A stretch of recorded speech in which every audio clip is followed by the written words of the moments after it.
কড়া প্রহরা আর রুদ্ধশ্বাস উৎকণ্ঠা। এর মাঝেই মেক্সিকোর জাপোপানে রাজকীয় আগমন বিশ্ব ফুটবলের শ্রেষ্ঠত্বের প্রতীক ফিফা বিশ্বকাপ ট্রফির। তবে এই আয়োজন কেবল উৎসবের নয়, বরং মেক্সিকোর বর্তমান পরিস্থিতির এক কঠিন পরীক্ষার নাম। গত 22 ফেব্রুয়ারি তপলপায় মেক্সিকান সেনাবাহিনীর অভিযানে প্রাণ হারান জালিস্কো নিউ জেনারেশন কার্টেলের প্রধান নেমেসিও উসেগুয়েরা, যিনি এল মেনচো নামেই পরিচিত ছিলেন। তার মৃত্যুর পরপরই রণক্ষেত্রে পরিণত হয় মেক্সিকোর অর্ধেক রাজ্য।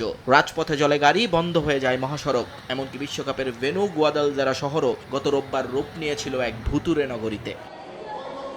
কিন্তু সব ছাপিয়ে মেক্সিকো সিটি এখন ফুটবলের রঙে রঙিন। বিশ্বকাপের আসল ট্রফিটা দেখার জন্য মেক্সিকোবাসীর আগ্রহের শেষ নেই। হাজার হাজার মানুষ ট্রফিটা দেখতে আসছেন, ছবি তুলছেন এবং আনন্দে মেতে উঠছেন। তবে এই আনন্দের মাঝেও রয়েছে শঙ্কা। দুনিয়া জুড়ে যুদ্ধের ভয়াবহতা মেক্সিকোবাসীর মনে ভয় তৈরি করেছে। যুদ্ধের কারণে বিশ্বকাপটা হুমকির মুখে পড়তে পারে বলে শঙ্কা তাদের। আমরা খুব আনন্দিত যে ট্রফিটি আমাদের শহরে এসেছে, তবে যুদ্ধের খবর শুনে আমরা খুব ভয় পাচ্ছি। আমরা চাই না যুদ্ধের কারণে বিশ্বকাপ বাতিল হয়ে যাক।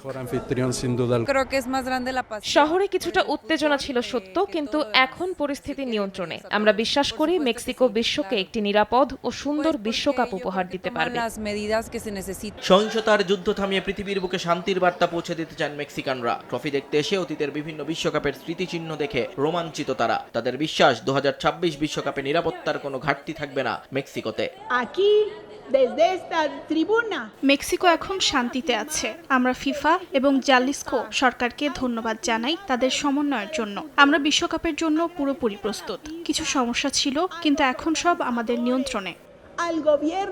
বিশ্বকাপের সময় এই স্টেডিয়ামের নাম হবে এস্তাদিও গুয়াদালজারা, যেখানে স্বাগতিক মেক্সিকোর দ্বিতীয় ম্যাচ সহ মোট 4টি গ্রুপ পর্বের ম্যাচ অনুষ্ঠিত হওয়ার কথা রয়েছে। মেক্সিকো সিটি, গুয়াদালাজারা এবং মন্তেরেই মিলিয়ে মোট 13টি ম্যাচের দায়িত্ব মেক্সিকোর কাঁধে। তবে বিশ্বকাপের আগে কার্টেল সহিংসতা দমনে সরকার কতটা সফল হয় তার উপরই নির্ভর করছে মেক্সিকোর ভাবমূর্তি।